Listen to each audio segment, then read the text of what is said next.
Good afternoon. Good afternoon, good afternoon. Thank you for being here. Thank you to InnoTown for hosting this. I'm a beginner here. I've never been before. I've been to Ålesund many times because we're doing some business here with Vard and with Ulstein. But I'm not going to talk too much about what we do. I want to talk about the superyacht industry, because the superyacht industry is something which for most people who are not part of it doesn't even exist.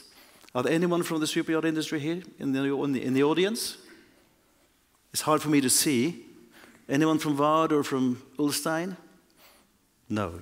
Do you know anything about the superyacht business?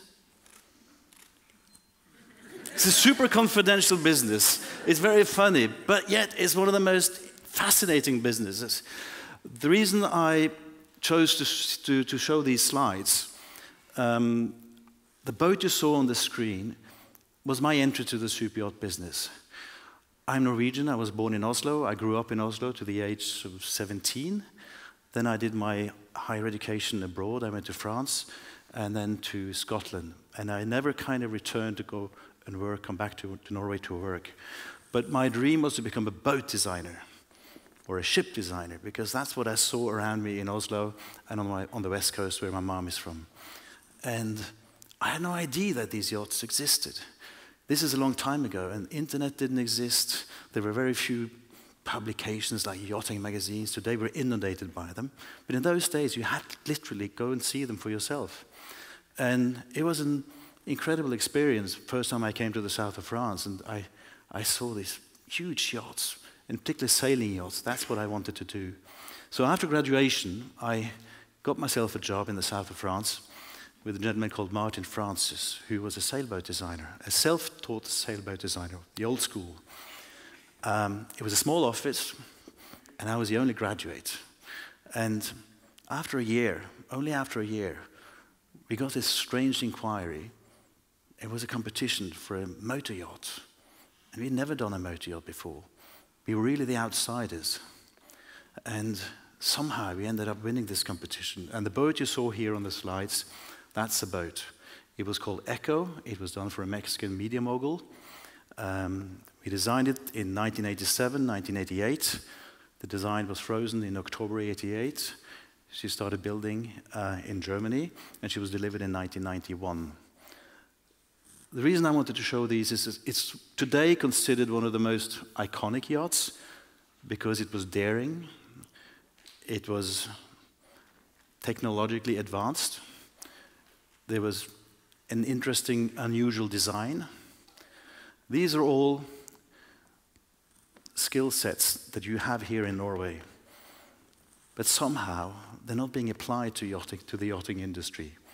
We have great shipbuilding traditions in Norway.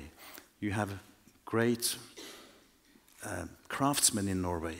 You have great designers in Norway, particularly in this part of Norway, which, as you all know, who are from here, but for those of you who are not from here, this part of Norway is like the most enterprising part of Norway.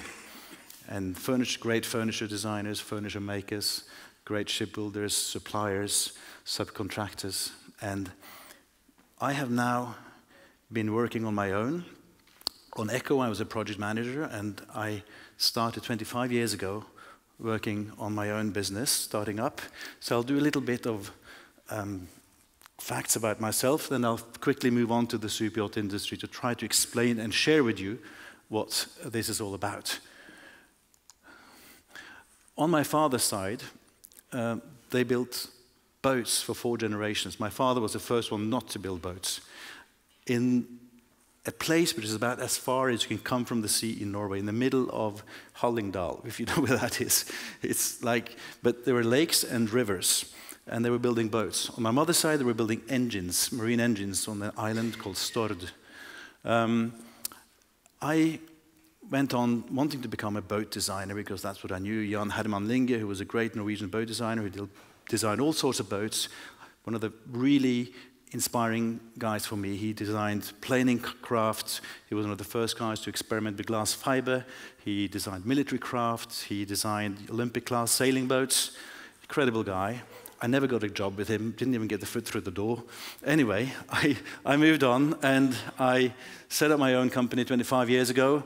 We've been in Monaco now since 2006, and we have a studio, actually, you can see it is right here.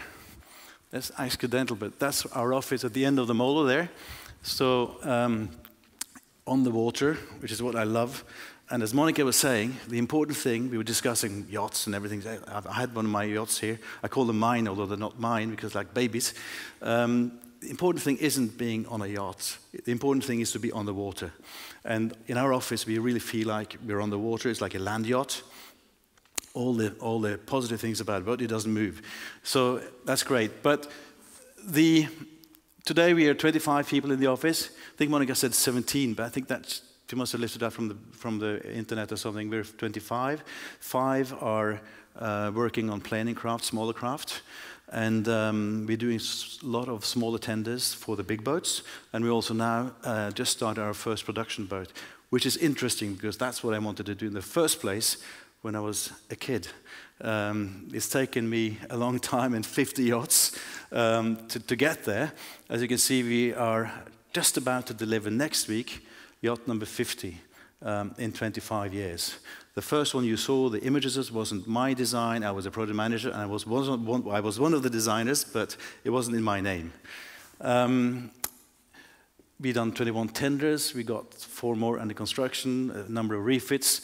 Total length of these yachts, of the 50 yachts, is 3,844 meters. If you divide that by the 50, the average length is about 77 meters. These are some of the boats we have done, some images. There are fast boats, there are displacement type boats. There are helicopters in many of them. The one to the right at the bottom was a very advanced explorer yacht we did, and one of the first explorer yachts, and I'll come back to that later, but there is a transformation also in our industry. We see a shift from the more glamorous Monaco, Saint-Tropez service yachts to yachts that actually are going farther away places where people want to be close to nature. They want to reach places you can only go to if you bring your own house, i.e. your yacht or your vessel. It doesn't need to be a yacht, but coincidentally, there is one of them was in town here yesterday. They just left, I think, to go into Geirangerfjorden. I was on her 2-3 weeks ago after Easter. We were up in northern Norway skiing from it. And this is what you see. Octopus, which is the one to the right on the bottom, was the first one we did. We did it, it's public knowledge, I can talk about it.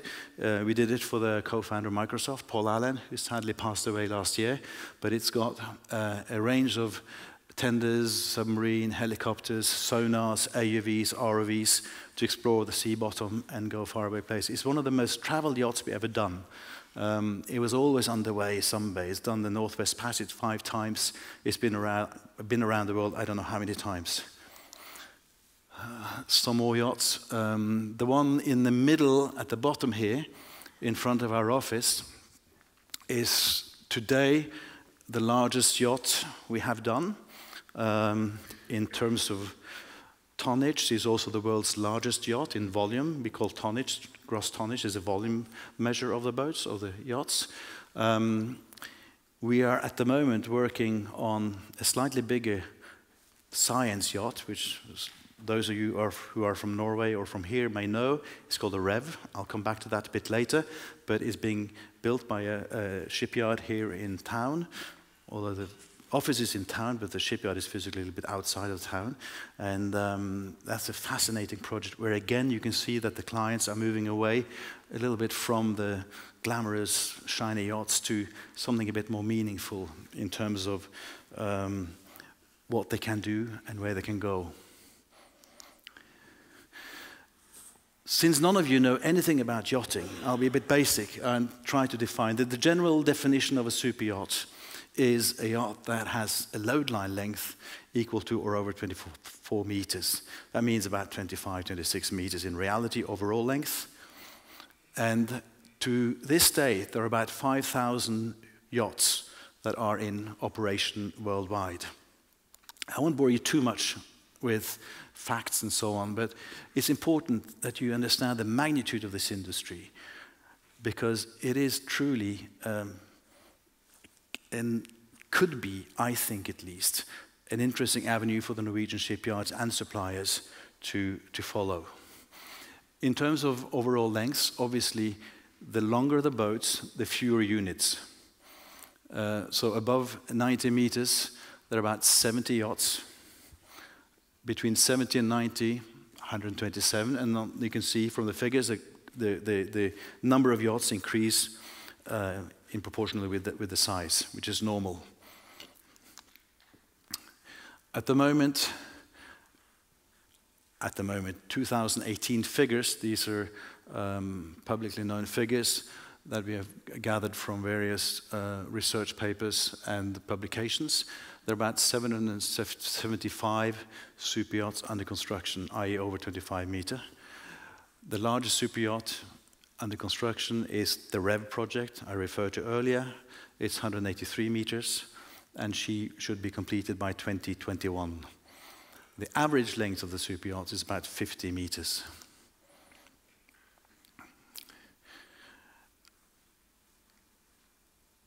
One of the reasons I feel that it could be interesting for Norway to also try to enter this market. We all know what's been going on here over the last 3-4 decades with the offshore oil and gas industry having taken over lots of the shipyards, or everyone wants to get their part of the piece of the cake, and forgetting about the more traditional boat building, shipbuilding acts. But we all know the oil and gas business, as many other parts of the shipping business, is very cyclical. What's interesting to see here is that although this is over 3 years only, I'll show you a later one, the cycles of the yacht building, particularly the larger yachts, are nearly non-existent. So it's a much more resilient, and therefore, for me, a safer place to be. Again, this is a numbers showing the size of the yachts. Obviously, the bigger they are, the fewer of them. Interesting to see that the sailing boat market is fairly marginal, and this despite the fact that we all know that they're more environmentally friendly, but they have become prohibitively expensive. The rigging, the sailing, there is a competition about speed. You have to build lightweight, and it's become extremely expensive. This is an interesting graph. Echo was delivered, the boat I showed you on the slides, was delivered in 1992. And you can see there's been a steady growth. Obviously, this dip here, I think is around the first Gulf War. The 2008-2009 global financial crisis had an impact, but relatively short-lived. As far as we were concerned, we had 12 boats under construction, under contract at that time. None of them stopped. There were a change of ownership of 2 of those yachts, but they were all completed. So it wasn't too painful. And here you can see the 2014, 2015 drop in oil prices had a very limited effect on the orders of large yachts. Large yachts here being 70 meters and plus. The fleet growth is increasing, but not to the pace of the increase of billionaires. We're talking of billionaires in euros or dollars, and not all yacht owners are billionaires or need to be to own a yacht. It depends a bit on the size, but it's a measure. And this is the one point of concern we have at the moment, and the one dark cloud we can see on the horizon far away. The pace of yacht ownership isn't keeping up with the pace of new billionaires coming onto the market. Potential yacht owners who, for some reason, have decided not to step up to the plate and enter yacht ownership. It could be the fact that many of those are from Asia, and yachting hasn't really taken off in Asia yet. It could be issued with disruptive ownership structures. Frederick earlier talked about cars and the incredible disruptions and transformation the car industry is going through. One of them is the car ownership, and people want to rent services rather than owning a car. And this may also be something that we should look into. Try to promote more building yachts for rental. You get on board, you pay, you leave after a week, and so on.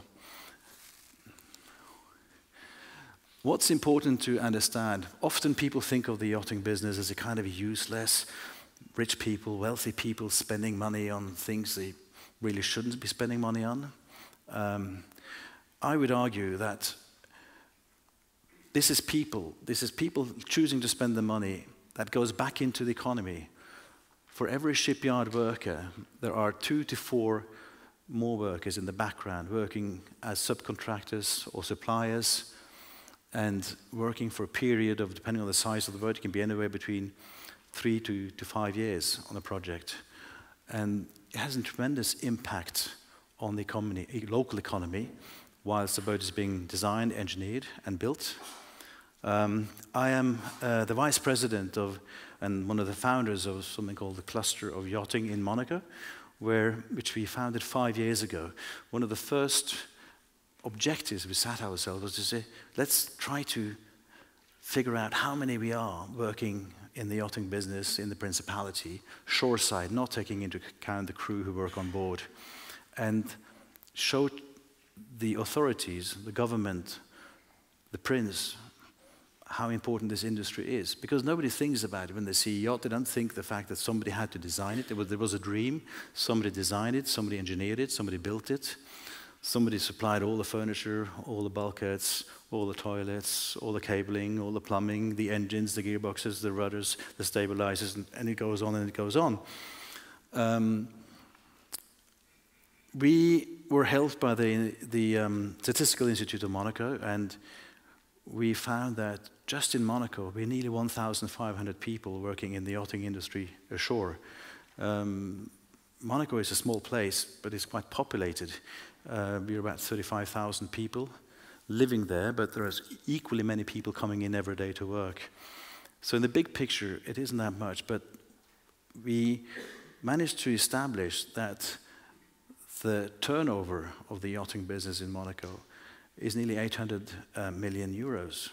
And all of a sudden, the government realized that we're industry number 4 in the Principality. And we have been helped. We have now got a seat on the Strategic Council of Monaco. We are part of the political process, and this helps us to accommodate the yachting better.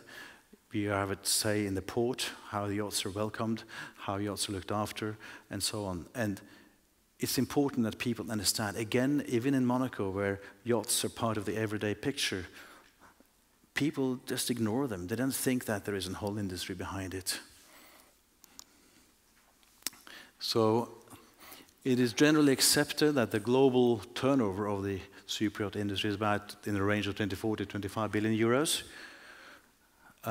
This includes not just our fees, but also the build, repair, services, berthing, crewing, and so on and so on. For example, the yacht I was showing you there, that the biggest one we built so far, she's a frequent visitor in Monaco. She's berthing just across our office, and we joke that that's our client parking. But they have a crew of nearly 90 people. And you can imagine 90 people, of which perhaps half of them on the day off will go into town, they will spend money. The yacht will have flowers delivered, they'll have dry cleaning done, they will have fuel delivered.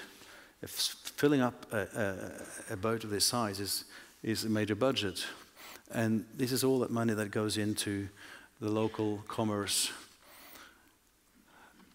The European yacht building and yachting industry is the dominant one. America, shipbuilding is complicated, it's not very big, but there are many American yacht owners. So the majority of the turnover is in Europe. We're waiting for Asia to develop, we will see. We're still waiting, perhaps a second generation of Chinese owners who've been spending time in the West will step up to the plate, we will see. In terms of employment, we're talking about something like 150,000 people being employed. This does include crew, by the way. The big players in Europe are, at the moment, Holland, Germany, and Italy. The Netherlands have been traditionally building most of the bespoke yachts, what we call custom yachts, custom designed, custom built. Germany, when I started nearly 30 years ago, they weren't big. Now they have overtaken Holland because many of the larger yachts are built in Germany, most of the larger yachts. Most of the shipyards in Holland are, interesting enough, located inland. They have logistics restrictions on how big they can build the boats because they have to use the canals and get on the bridges to get out into the open sea. And then Italy, where this number, which is the highest, is for the most part composed of more serial production yachts in the 30 to 40, 50 meter range. But there's a major industry in Italy, a major industry.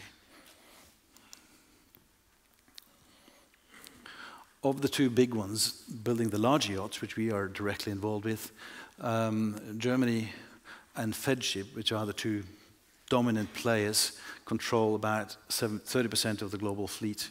Of the 50 boats we have done so far, 29 or 30 are done with Lürsen. When we kind of grown together, although it's a much older company. I think Lürsen will be 150 years in a few years from now, so it's fourth generation in charge, fifth is about stepping in. And I'm saying this because, again, it shows that yachting is it's an ongoing business, it's a commitment, and you have to work your way in there, but once you're there and you've understood the rules, it's a safe place to be. Here in Norway, we have, at the moment, in our office, been working on two projects. One is a project that was completed as what we call a green ship. She was engineered and built and outfitted to a level whereby she could leave and do the final luxury outfitting somewhere else. It was done at Ulstein with our friends at Ulstein. She left last year, and she is now in a completion center in the Mediterranean Sea, where all the final paintwork, the luxury outfitting inside and outside is being done. The other one is the Rebbe Project with our friends at Vard, which I said is underway at the moment. She will be being towed up to Norway this summer for technical completion, and then again taken out of the country to have all the final outfitting and paintwork done abroad. I'll come back to this, but this is really what I would like you guys to think, perhaps not because you're not really in the yachting industry, but for those of you who are from this part of Norway, that there is no reason that one shouldn't be able to and shouldn't want to do a yacht from A to Z here in this country. Kleven has done two very nice yachts, again in the spirit of exploration, using the best Norway has in terms of engineering and ship design. Very popular, the first Ulysses, then the second Ulysses. I don't have a picture of it here, but if you're from here, you all know them. The other very interesting aspect about Norway is the nature and the destination of Norway. The nature, the coastline, we have none of the many restrictions most of the yacht builders have. They are either on rivers, on canals, they cannot launch, they don't have enough depth, they can only launch on certain tides, they can only build so wide because they have restrictions. We have deep water, we have deep ports, shipyards never or very rarely have any of these problems. In addition, we have beautiful, most amazing coastline where we can see more and more yachts visiting our country. I was myself just up in Lofoten and in Lyngen 3 weeks ago on the cloud break. That was here yesterday. We had the most amazing trip, and the owner with whom I designed the yacht, who is an avid skier and nature lover, he was just absolutely mesmerized. And he's been to many places. We've been to many places with this boat. We were in Antarctica last year, Patagonia, Iceland, Greenland, and he just couldn't believe. And only 2 hours, 2-hour 10 flight from Moscow. He was just absolutely delighted. The boat is on charter now, and he's not on board anymore. Otherwise, I would have tried to arrange drinks on board, but it's not possible. But she left yesterday, I think so. Anyway, for those of you who, since none of you are from the yachting business, I guess you're all from here, you know most of this, where things go on. I wasn't sure exactly about the audience, where they would be from, but most of the shipbuilding activities are in the southwest of Norway. And but the thing we have here, which I feel isn't, we're not capitalizing on it enough, is the fact that most of my yachts, we have Norwegian electronics, we have Norwegian bow thruster, we have Norwegian paddling system, we have Norwegian toilets. So many of the industry here are part of it without really realizing they're part of it. And we really should make a concerted effort to try to put together a package whereby a yard will do a yacht from A to Z and make the commitment. The yachting industry, like any other new industry for a company, you have to be committed. You have to understand that you don't make money with the first boat, perhaps not even the second or the third. It's a long-term commitment. You have all the ingredients here. You have the skill sets, you have the engineering capacity, you have the engineering skills, you have the design skills, you have the craftsmanship, you have the facilities, you have the destination, you have everything. Everything you need. I loved what Fredrik said earlier on about Norway. And this coming from a Norwegian to a Swedish is a compliment, but basically he was saying that there's so much potential. That's at least the way I understood it. There is so much potential, and having lived most of my life abroad, like Fredrik has, I can see the same thing. We see things differently when you live abroad, because you see how certain people do other things. When you see how the yachting industry has thrived in Holland, in Italy, in Germany, for decades and decades, and you understand we could have the same situation here. And diversification is important. Is important, I think. We should not all get on the oil and gas bandwagon. And what's very, very interesting at the moment is that there is this transformation of yachts, going away from the more traditional yachts that operate in the Mediterranean in the summer and the Caribbean in the winter. People are now really wanting to go new places, faraway places, the Amazon, the Arctic, the Antarctica, the Baltics, Greenland, the Northwest Passage. And there is also a tendency for people to accept the fact you don't need a chateau to be on the water. You can be, it doesn't need to be opulent. There have been some attempts in Norway in the past. The boat to the left here was a very, very fast craft built for an American gentleman here in Norway about 20 years ago, and 25 years ago, actually. And again, I think expectations between the yard, what there was to deliver, I'm not going to speculate any, but it didn't end as it should have ended. I think there was only 1 or 2 built, and it came to an end.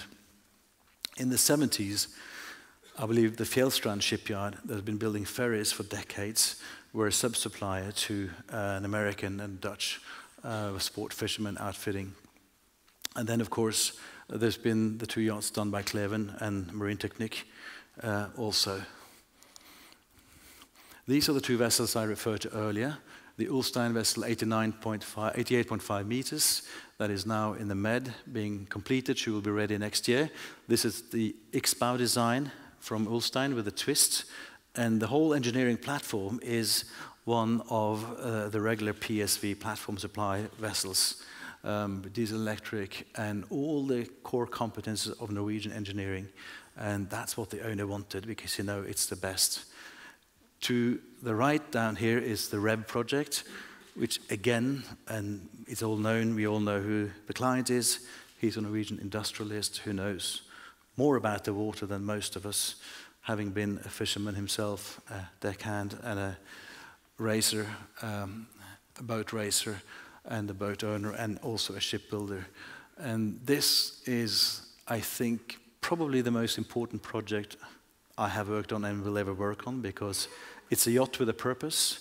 It's a noble yacht in the sense that a large part of the yacht is dedicated to research and to scientific projects. And yet it has an element of yacht to it. The white superstructure is where the yacht accommodation is, and we can take up to 40 scientists and technicians on board. We have dedicated facilities for them. We have 6 labs, 3 dry labs, 3 wet labs. We have an auditorium, we have classrooms, we have meeting rooms, we have media labs. We have fantastic training facilities for a specific mission-specific containers we can put on deck, up to 20 of them. We have huge trawler systems at the back. She's full polar code, so she can operate for long periods of time in Arctic and Antarctic areas. And we see more and more of this. So we're coming back to sustainability. We have done everything we can on this yacht, on both of these actually, to minimize the impact on the environment. One of the most important things that is often not talked about, is overlooked, is the choice of speed. The resistance of a ship, of a displacement type ship, is proportional to the cube of the speed. So at higher speeds, the resistance curves goes up nearly vertical. So by choosing not to press the hull to go at its maximum theoretical speed, you can save tremendous amount of fuel. And we've done this on both these vessels. They're operating at relatively moderate speeds, which is an enormous saving on the fuel burn. Of course, we have everything that is available today to clean the exhaust and to make sure we have no minimize emissions, but also all overboard emissions from auxiliary systems. Yachts are high-value products, and it's, I think, coming back to what Frederick, is it Frederick here? I haven't seen him, or has he left already? Are you there? What you said about the Asian countries and so on. Here we have the possibility, this is one of the few areas, I think, where Europe and Western Europe still can control the market. It will take time before Asia will be able to produce things like this. There have been some attempts. We're actually, even us, involved in a much reduced scale on a 35 meter at the moment in China. But the yachts, as we see them here, this is a typical European, in the same sense that you buy a Hermes handbag or a Louis Vuitton shoes or whatever. This is truly something that we can capitalize on, and we should capitalize on. Diversification, I talked about it earlier. Looking at Norway from the outside, when I told my friends and family as a kid what I wanted to do, and this is a long, long time ago, everyone said, "You're crazy, shipbuilding is a dying industry, it's all IT, you've got to study software, you've got to study mathematics and become a software engineer." And yet, I stayed my course. I said, "Listen, I don't care, this is what I want to do." And diversification is something that today I think is more important than ever. We all know what happened in 2014-15 in this country, and the ramification after the crisis when the oil prices fell. And we don't need to talk much about it, but it's quite clear that if you have another leg to stand on, it would have been good. Some of the yards came into the yachting industry after that because they needed to, and perhaps that wasn't quite the right motivation. One has to take a long-term view and really be committed over 10, 15 years. It takes a bit of courage, but don't be afraid. It's a fantastic industry. I never feel I go to work. I always say I never work, and I work all the time. And it's an industry where most of those who are part of it are passionate about it. And I really hope, and I would love for Norway to be part of it. If I've done anything to help that, if you have any questions, please let me know. But honestly, let's try to do something together. I'm here all day today. That's it.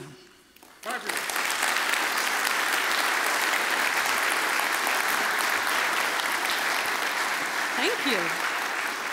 I'll take that from you so you don't forget.